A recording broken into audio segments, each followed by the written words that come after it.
Very excited to talk about an upcoming technology summit going to take place in Dallas, Texas, April 12th, 13th, and 14th. We've got an incredible technology to roll out in mobile apps and gamification. What we want to talk about over the next 15, 18, 20 minutes is really what it would be like if we could build a community where for the very first time there was true transparency in business, in social networking, in apps, and in network marketing. What I'm talking about is the ability to really gauge the magnitude of our social graph and our social network. You see, for the last 15 years as consumers, we've all been participating in something we didn't even know we were in, which is this idea of eyeball acquisition. Maybe you've heard this, but eyeball acquisition has been going on since the 90s in the shift of trillions, where traditional media companies, news and print and radio and television, there's been 4 or 5 families that have owned access to kind of the information highway. And then when the internet came out, it totally changed it. In 1996, Hotmail.com opened up their doors and started the company. 18 months later, a couple 20-year-old kids, by the way, 18 months later, the company sells for $420 million. Why? What's the value of eyeballs? Well, in Hotmail's case, it was worth $400 million.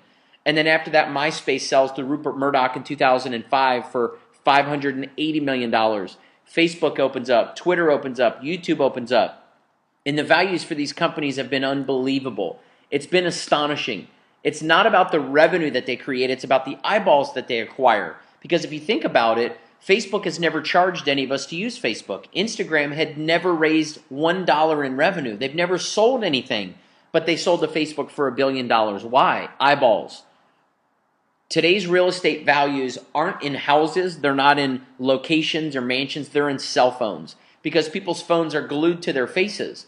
There's an app in San Diego called Mogul. It's a restaurant app where this guy, John Carter, who's an advisor to our firm and a partner of ours, he launched basically a gamified version of eating out. So you go spend $200 at a sushi restaurant, you use your Mogul account on your mobile phone, on your app, and you get 10% back. 10% back on all your purchases. So they've got a gamified eating out app. How do people find out about that app? They hear from it. They hear from their friends about it. That's how it works.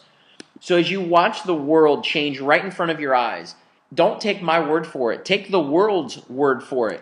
Every magazine in the world right now, if you've been to an airport lately or been to a gas station, no matter where you see magazines, they're all talking about mobile. I've got a stack of them in front of me with Time Magazine's Man of the Year last year with none other than Mark Zuckerberg.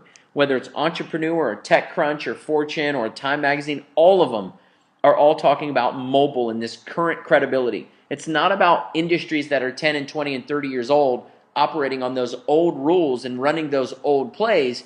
It's about the new currency, the new credibility. It's about the new way of doing business. So if you think about how these companies get driven, they get built by us. How did you find out about Instagram? Instagram as a company doesn't take pictures itself and post them. You've never watched a YouTube video. The content's created by us. I hope that makes sense. Words with Friends is a platform where I can engage with my friends. So in order for me to engage with my friends, don't I have to invite them? So naturally, the gamified behavior in all these apps and all these games and all these social networks inherently built in is for us to want to connect with our peers, us to want to connect with our friends. So how do we connect with them? If they're not on Instagram, if they're not on Pinterest, if they're not a YouTube fan, if they're not on Instagram, we have to invite them. Most of them, when they get started, Pinterest was for sure, Facebook was, Gmail was, invitation only. Heck, at Facebook, you had to have a specific email address to even get an invitation.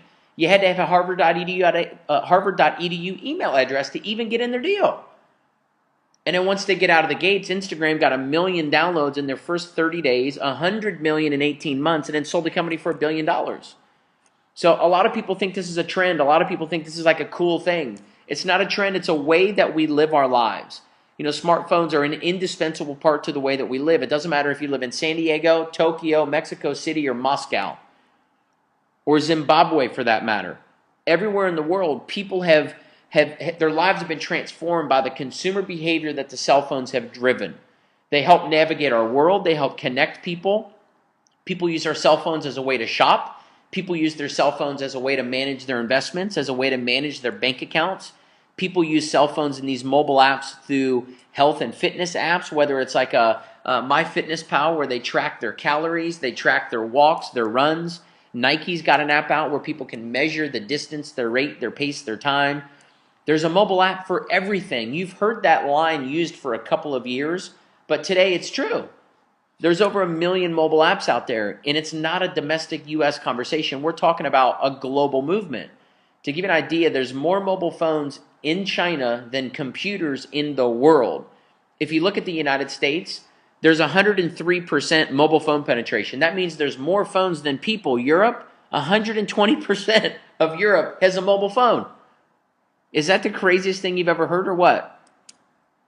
You start looking at Asia, 74% of all of Asia has a cell phone. You know what that tells you? There's billions of people with a cell phone just in Asia.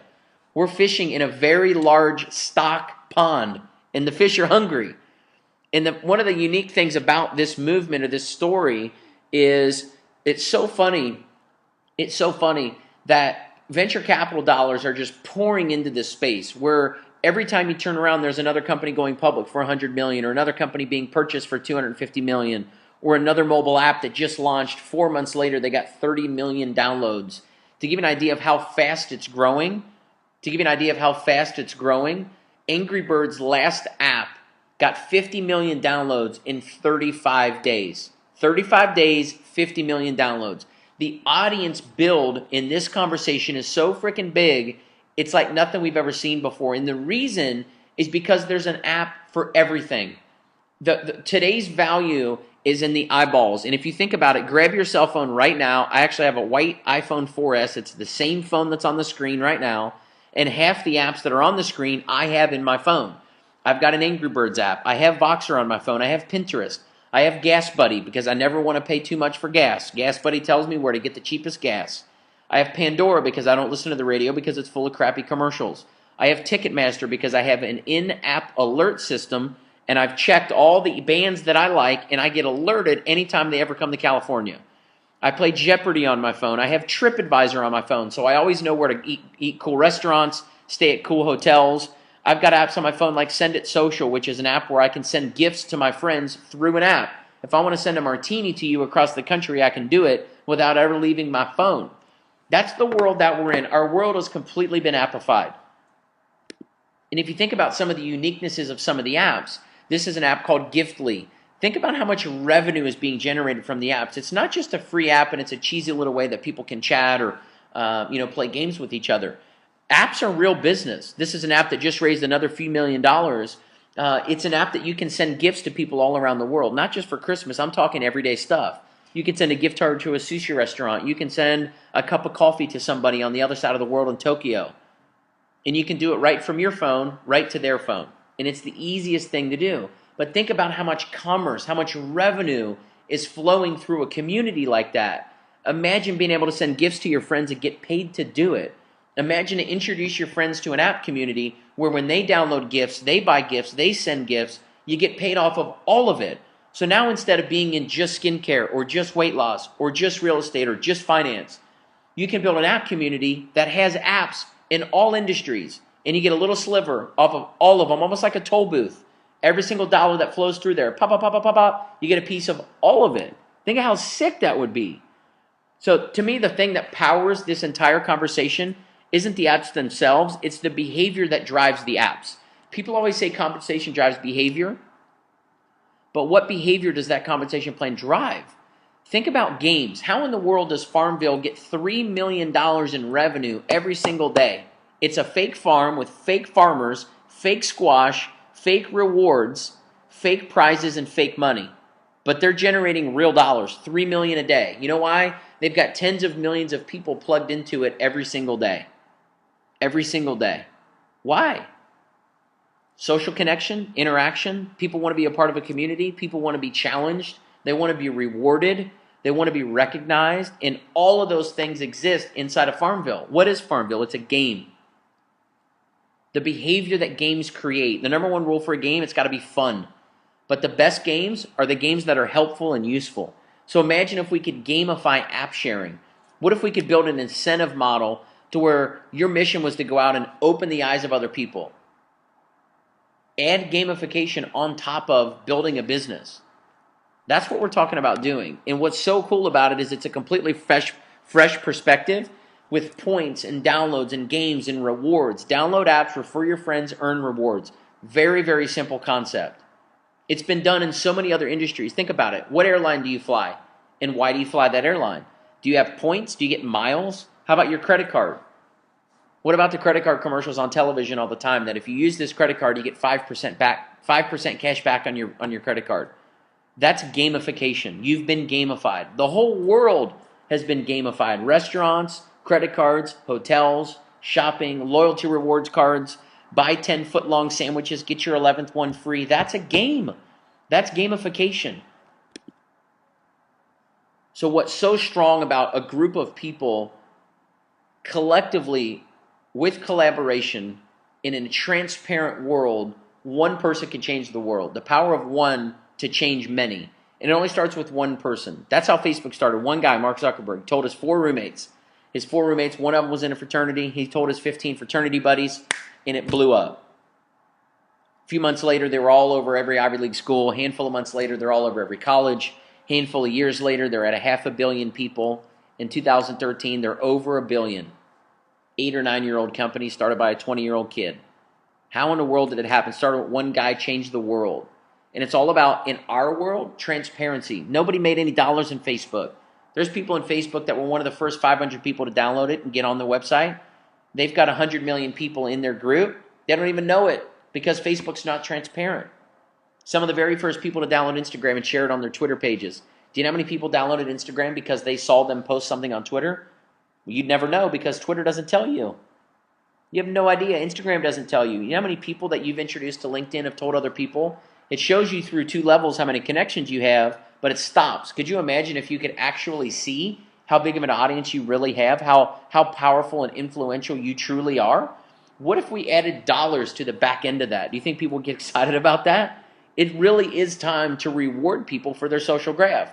In today's world, true value is in the audience. True value is in the community. True value is in being able to build a community of people who spend time engaged in your community. And it's not on a website anymore. Facebook came out a handful of months ago and said their biggest mistake was that they didn't become a mobile company faster. They launched the domestic US as a website in 2004. Mobile apps didn't even come out until 2009. That's when the App Store came out. So for 5 years, they fiddle-farted around on the internet.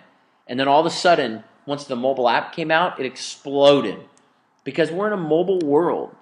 So if what we've covered so far has made some sense, if it's intrigued you, which in the last 12 minutes, I don't know how you wouldn't be able to get excited about the idea of a gamified mobile app sharing network with real rewards around the entire world. This is not a domestic conversation. This is a 38-country day 1 launch in 6 languages. So the game is absolutely on. It's on like Donkey Kong. Get your butt to Dallas. Dallas, April 12th, 13th, 14th. The very first phase of this app is going to be on people's phones at the event. We're super excited.